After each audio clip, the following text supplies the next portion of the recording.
Hey guys, welcome back my channel Shri Bala Tripura Sundari Durga Devi. అందరూ videos చూస్తున్నారు గాని channel ని subscribe చేసుకోవట్లేదు. Please subscribe to my channel Sri Bala Tripura Sundari. మీకు video కనుక నచ్చినట్లయితే లైక్ చేయండి, షేర్ చేయండి, కామెంట్ చేయండి. థాంక్యూ. హిమాలయాల మధ్య మంచుతో కప్పబడిన పర్వతాల నడుమ శాంతంగా ధ్యానంలో మునిగిపోయి ఉన్న ఒక దివ్య స్వరూపం. ఆయనే మహాదేవుడు శివుడు. శివుడు కేవలం ఒక దేవుడు కాదు. ఆయనే తత్వం, చైతన్యం, శాంతి, వైరాగ్యం, కరుణ, సమానత్వం అనే ఆధ్యాత్మిక గుణాల సమ్మేళనం. శివ అనే పదానికి లోతైన అర్థముంది.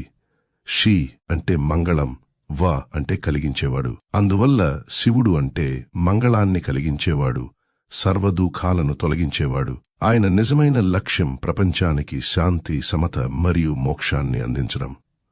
శివుడి జీవనతత్వం వైరాగ్యంతో నిండినది. ఆయనకు రాజ్యాలు, సంపదలు, భోగాలు అవసరం లేవు. హిమాలయాల లోతుల్లో వనవాసిగా ధ్యానంలో మునిగిపోయి ఉంటాడు. ఇది మనకు నేర్పేది ప్రపంచంలోని సుఖం, దుఃఖం రెండూ తాత్కాలికమని, వాటిపై ఆసక్తి లేకుండా సమతతో జీవించమని. శివుడు సమానత్వానికి ప్రతీక. ఆయనకి ఎవరికీ భేదం లేదు. దేవతలకైనా అసురులకైనా సమంగా కరుణ చూపుతాడు. రాక్షసుడు అయిన రావణుడికి ఆయన అనుగ్రహం లభించింది. ఆయన చెబుతాడు, భక్తి ఉన్నవాడే నాకు ప్రియుడు, జాతి లేదా స్థానం కాదు. సముద్రమథన సమయంలో విశ్వాన్ని నాశనం చేసే హాలాహల విషం బయటకొచ్చింది. అందరూ భయపడినప్పుడు విశ్వరక్షణ కోసం శివుడు ఆ విషాన్ని తాగాడు. దాంతో ఆయన గొంతు నీలమయ్యింది. అందుకే ఆయనను నీలకంఠుడు అంటారు. ఇది ఆయన త్యాగతత్వానికి ఉదాహరణ. బ్రహ్మ, విష్ణువుల మధ్య ఎవరు పెద్దవారు అనే వివాదం వచ్చినప్పుడు మధ్యలో ఒక అనంత అగ్నిజ్వాల రూపంలో జ్యోతిర్లింగం ప్రత్యక్షమైంది. ఆ జ్యోతి రూపమే శివుడు. ఆది అంతం లేని పరబ్రహ్మస్వరూపం. ఆయనకు ప్రారంభం లేదు, ముగింపు లేదు. ఆయనే సృష్టి, ఆయనే లయం. నటరాజుడిగా శివుడు విశ్వనృత్యం చేస్తాడు. అది సృష్టి, స్థితి, లయ తత్వాలను ప్రతిబింబించే తాండవం. ఆయన తాండవం విశ్వం ఎప్పటికీ చలనంలో ఉందని సూచిస్తుంది. శివుడు శక్తి లేకుండా ఉండలేడు. పార్వతీదేవి ఆయన శక్తి రూపం. ఈ ఇద్దరూ కలిసిన రూపమే అర్ధనారీశ్వరుడు.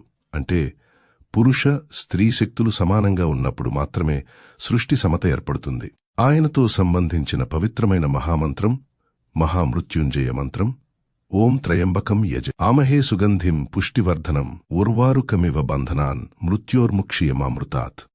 ఈ మంత్రం జీవన రక్షణ, భయ నివారణ, ఆరోగ్యం కోసం జపిస్తారు. ఇది మనలోని జీవశక్తిని మేల్కొలిపి మరణాన్ని జయించే శక్తిని ప్రసాదిస్తుంది.